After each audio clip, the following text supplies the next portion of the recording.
ദേവികുഞ്ഞെ, ദേവികുഞ്ഞെ, ഒന്ന് എഴുന്നേറ്റേ. എന്നാ കിടപ്പായത്? കാപ്പി കുടിക്കണ്ടായോ? മണി 10 കഴിഞ്ഞു. കഴിയട്ടെ, എഴുന്നേറ്റിട്ട് ഇപ്പൊ എന്നെ എടുക്കാനാ? ചേട്ടത്തി ഊണാകുമ്പോ വിളിച്ചാ മതി, അപ്പൊ കാപ്പി നമുക്ക് ലാഭിക്കാമല്ലോ. ദേ, മഠത്തിലെ അമ്മാമ്മച്ചും കുറെ അമ്മമാരും കൂടെ വന്നിരിക്കാൻ തുടങ്ങിട്ട് മണിക്കൂർ 1 ആയി. ആര്? കുഞ്ഞിന്റെ അപ്പന്റെ മൂത്ത സഹോദരി മഠത്തിലെ. എന്റെ പള്ളി അത് സംഭവിച്ചോ? എളുപ്പം അങ്ങോട്ട് ചെല്ല്. ആ സുഖു കുഞ്ഞിനെ കുറിച്ച് ഏതാണ്ടൊക്കെ പറഞ്ഞു കൊടുത്ത് പിരി കയറ്റുന്നുണ്ട്.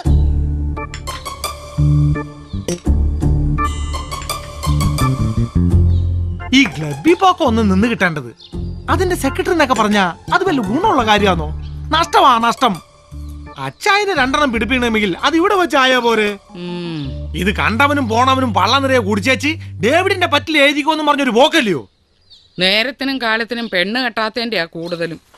ഒരു പെങ്കൊച്ചു ഇവിടെ ഉണ്ടായിരുന്നെങ്കിൽ ഇത് വല്ലതും നടക്കുവോ? കറക്റ്റ് അമ്മാമ്മച്ചി.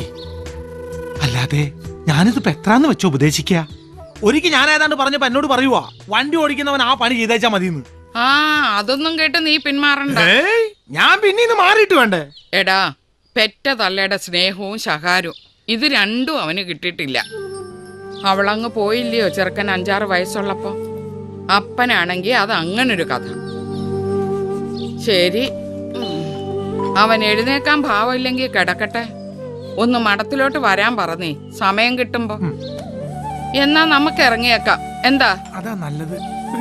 അന്നാമോ, ദേ വന്നേ. ഉടനെ ഒന്നും എഴുന്നേക്കുന്ന ഭാവമില്ല. അമ്മമാര് ഊണ് കാണുമെങ്കിൽ പറയണേ. ഇല്ലെന്നമ്മേ, ഞങ്ങൾ ഇറങ്ങുവാ. എന്നാ ഇത് അവന്റെ കൊടുത്തേക്ക്. റോമിന്ന് വെഞ്ചരിച്ചതാ. ഇതൊന്ന് കൊടുക്കാൻ കൂടെ വേണ്ടിയാ ഞാൻ ഇതിലേ കേറിയത്. പോക്കോട്ടേടാ സുഖുവേ. ഓ ശരിയാ മാമച്ചി. സുകുമാരോ, എന്നാ ചേട്ടാ ഒന്നിഞ്ഞു വന്നേടാ. ഭക്ഷണം കൂടെ നിന്നിട്ട് പണി പണിയുമ്പോ നിനക്ക് നല്ല സുഖല്ലടാ സുഖു. ഒന്നുള്ളു കേട്ടോ. ഇല്ല, സാറിങ്ങെത്തിയില്ല. എന്നാ ഞാനും അറിഞ്ഞത്. ഉമ്മച്ചൻ റിസൈൻ ചെയ്തു ഇവിടെ പിള്ളേരാരോ പറഞ്ഞു കേട്ടായിരുന്നു. ശരി, സാർ ഇന്നിവിടെ ഉണ്ട്. നാളെ തിരുവനന്തപുരത്തിന് പോവൂ. ഓ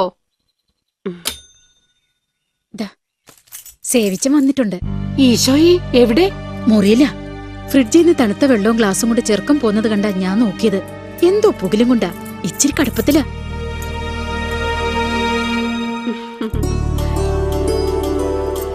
ഇന്നായാലമ്മേ ഇത് വെച്ചോ. ഇവളുടെ കല്യാണം കൂടാൻ സാറുണ്ടെങ്കിൽ ഞങ്ങൾ 2 കൂടി അങ്ങ് എത്തിയേക്കാം. ഇല്ലേ, എന്നെ പ്രതീക്ഷിച്ചാ മതി. ഓ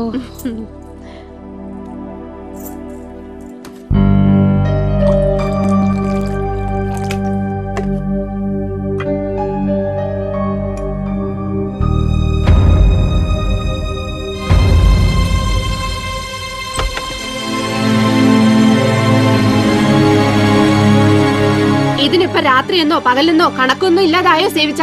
ഓ, ഇനി എന്തോന്നിന് അമ്മച്ചി കണക്ക്? എനിക്കിപ്പോ എല്ലാവരും കണക്കാ. സേവിച്ചിനെങ്ങനെ കുടിച്ചു കുടിച്ച് അങ്ങനെ തീരും. അപ്പന്റെ അമ്മച്ചിയുടെയും കണക്ക് പുസ്തകത്തിൽ നിന്ന് എന്നോ വെട്ടിപ്പോയ പേരല്ലേ എന്റേത്. ഓ, എന്നതാന്നാവോ ഇത്ര പെരുത്ത ദണ്ണം? പെരുത്ത് സന്തോഷിക്ക് എന്നതാ എനിക്കുള്ളേ. MC പോളിന്റെ മൂത്ത മോനൊരു പേര്, അത് വെറും ഒരു പേരാന്നേ. മകൻ ശരിക്കും അവനല്ലേ, ബെന്നിച്ചൻ.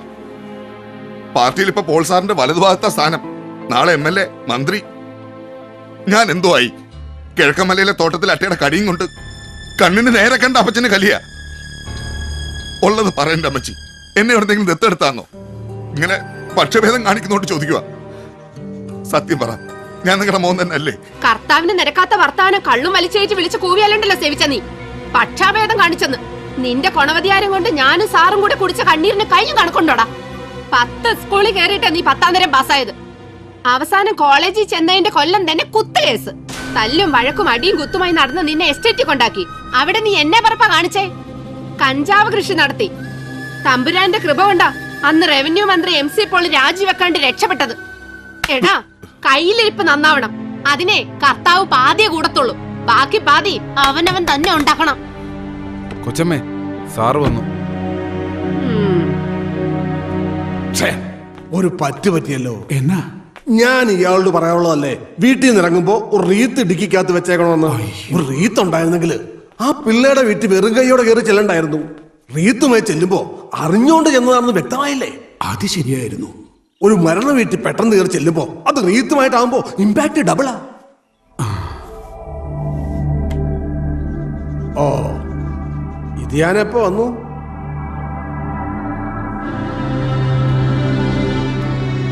അതെ, ഭരണം കയ്യിലില്ലാത്ത സമയം, പാർട്ടിക്കകത്തെ ഇഷ്യൂസ് വേറെയും, ഇതിനിടയിൽ നീ ഉണ്ടാക്കുന്ന അട്രോസിറ്റീസ് കൂടെ മാനേജ് ചെയ്യാൻ എനിക്ക് പാടാം.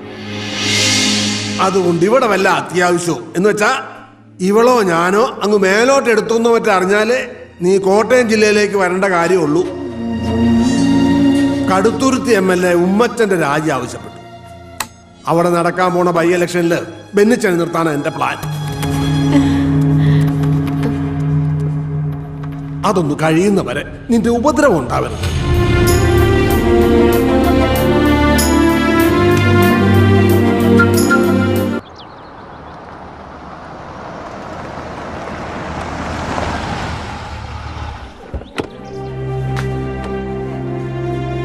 ഇതിപ്പം ഏതാണ്ട് 10 ദിവസമായി റൂമിൽ നിന്നും പുറത്തോട്ടിറങ്ങിയിട്ട്.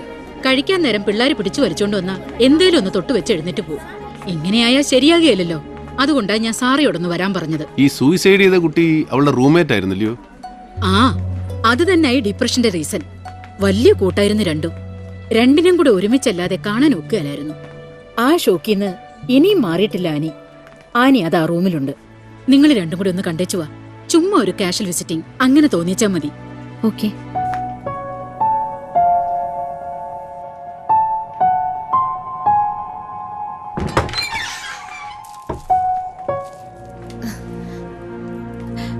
ഇത് എന്നാ കോലവാടി? ഓ, നല്ല സുഖമല്ലായിരുന്നു. ഇതെന്നെ രണ്ടാളും കൂടെ. നിന്നെ ഒന്ന് കാണാൻ. ചുമ്മാ കാണാനല്ല, നീ ഇവിടെ കുറച്ചു ദിവസമായിട്ട് നിരാഹാരവ്രതവും മുറിയടച്ച് കുത്തിരിപ്പൊക്കെയാണെന്ന് നിന്റെ വാർഡനമ്മച്ചി പറഞ്ഞു. അതിന്റെ നിജസ്ഥിതി ഒന്ന് അറിയാൻ വന്നതാ. എന്നതാ ഉദ്ദേശം? ക്ലോസ് ഫ്രണ്ട് ഹോസ്റ്റൽ ബിൽഡിങ്ങിന്റെ ടെറസിൽ നിന്ന് ചാടി മരിച്ച കഥയൊക്കെ അറിയാം.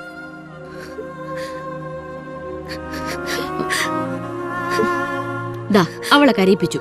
അങ്ങനെ കരഞ്ഞാലെങ്ങനാ? നീ ആ മൂടിന്ന് പുറത്തു വരണം. എന്നിട്ട് ക്ലാസ്സിൽ പോയി തുടങ്ങണം. ഞങ്ങളുടെയൊക്കെ പഴയ ആനിയായിട്ട് മാറണം. എന്നാ? ഞാൻ ശ്രമിക്കുന്നുണ്ട്. ഓർഫനേജിൽ വെച്ചിട്ടുള്ള പരിചയമായിരുന്നു അർച്ചനയായിട്ട്. എന്നെ പോലെയല്ല, പാരന്റ്സിനെ ഓർമ്മ വെക്കും മുമ്പേ നഷ്ടപ്പെട്ടതായിരുന്നു അവൾക്ക്. അവൾക്ക് ഞാനും, എനിക്ക് അവളൊന്ന് കരുതി പഠിത്തത്തിൽ മാത്രം ശ്രദ്ധിച്ച് ജീവിക്കുകയായിരുന്നു ഞങ്ങള്. അങ്ങനെ എളുപ്പമൊന്നും എനിക്കങ്ങ് മറക്കാൻ ഒക്കുകയല്ല. വലിയ ട്രാജഡിക്ക് ചെറുപ്പത്തിലെ സാക്ഷിയാകേണ്ടി വന്നവളാണ്. നീ ഇങ്ങനെ തളർന്നാലേ അതിൽ വിഷമിക്കുന്ന ഞങ്ങൾ ചിലരുണ്ട്. അറിയാം. അവൾ ഓക്കെ ആവും. ഡേവിഡ് ചെന്നാട്ടെ, ഞാൻ കുറച്ചു നേരം ഇവിടെ ഇരിക്കാം. ഇരിക്കുന്നതേ കൊള്ളാം. അതവളെ ചുമ്മാ പാമ്പർ ചെയ്ത് വഷളാക്കാനാവരുത്. ചെയ്യാൻ പോട്ടെ മോളെ.